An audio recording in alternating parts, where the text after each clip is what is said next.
And we are live with Stephen Clark. How are you this afternoon, Stephen? Oh, very well. It's good to be with you.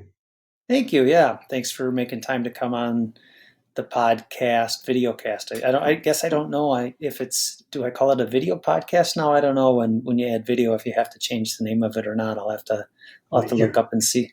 you're vlogging. Is that what I'm doing? I'm vlogging. Yeah, I'll have to check and yeah. see what the kids say that I'm actually doing, so I know.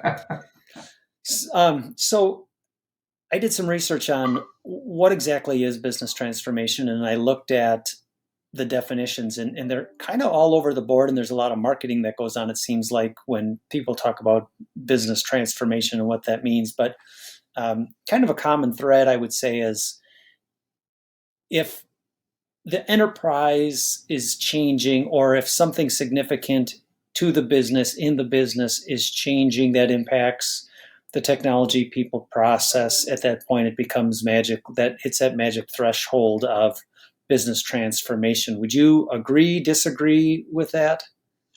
I definitely think that's one large dimension to levels of change that warrant the capital T transformation label. I think there's probably some more we can unpack, but I think that's a healthy aspect of what uh, either compels people to evolve for aspirational reasons or for risk mitigation and problem solving reasons, right? I think it's equally motivated in and from both directions, but there's a scale of it that we'll talk about probably today that takes us into the transformational space that other considerations that still might be mission critical perhaps only impact a smaller set of stakeholders or smaller set of teams, departments, or portions of an operating model. But yeah, it's certainly a critical aspect of it. Okay. Is it so? Is a business transformation project ran differently than a large, fill in the blank IT kind of program? Is there more planning? Is there more change management? Is there more of any particular one of the, six things that are important to completing a regular project, or how do you view that?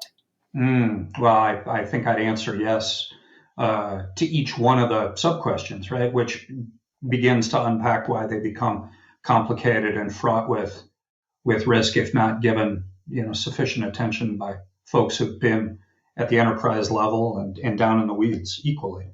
Something to think about from a super high level perspective is, can organizations articulate what's in it for all key stakeholders from the C-suite to the rank and file individual contributors? And the more of those roles across those vertical aspects of an organizational structure, the more transformational you probably are looking at the effort being, and the more important your method needs to be able to encompass the cast of characters. So I think that communications management, anticipated uh, voice of the customer led success criteria, and financial implications of how to assure what's in it for everybody gets invested in so that everybody succeeds from their point of view become greater underpinnings for overall transformational program or project success in a way that things at a smaller level perhaps don't require as much of that forethought and impact assessment and forecasting. So we could talk, there's a lot in that. We can talk about that. Well, you mentioned a couple of things that are really a bunch of things that are interesting to me, but one in particular is you mentioned the C-suite and their role in all of this, and it's common for the C-suite to make the decision and want to be engaged in these kind of large projects, but oftentimes they're pulled into the how do you keep the daily operations running, because they're responsible for shareholder value and how keeping big current customers happy and all those kind of things. Can an IT group be responsible for a transformation project alone, or how and be successful, or does it absolutely require the business to be lockstep with IT to finish a project that's of that scale?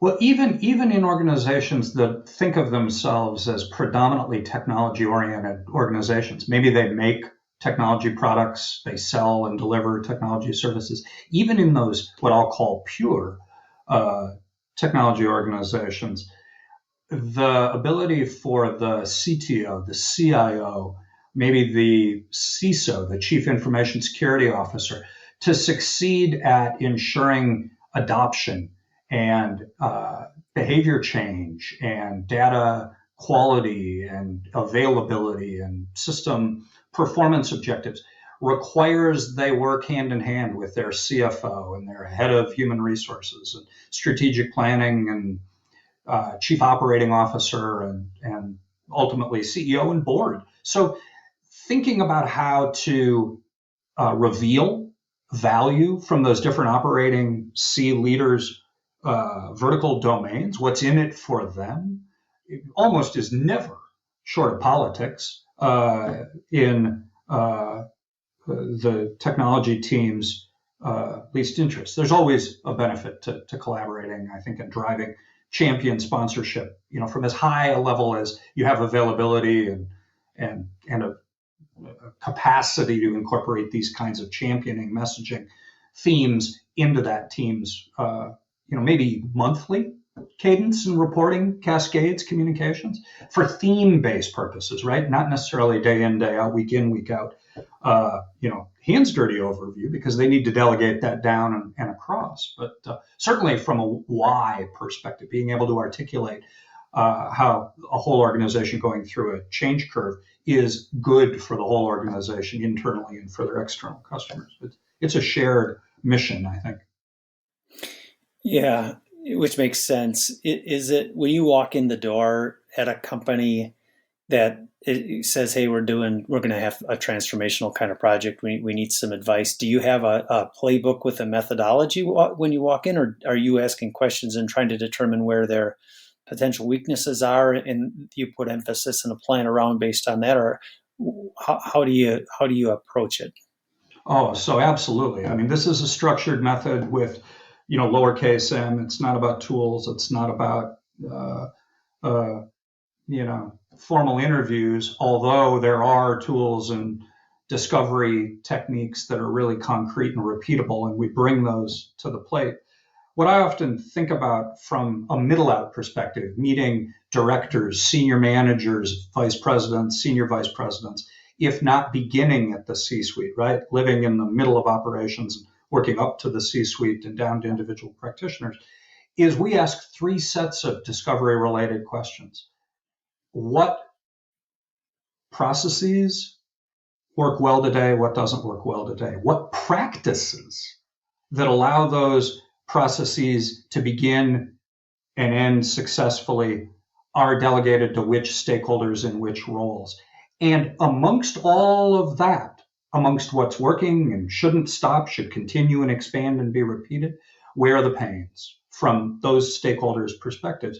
And based on what we find out of those two levels of discovery, what are your in-scope processes for transformation and what practices are you aware of? You've got gaps. We can figure out where are the intersecting perspectives that are going to have to evolve.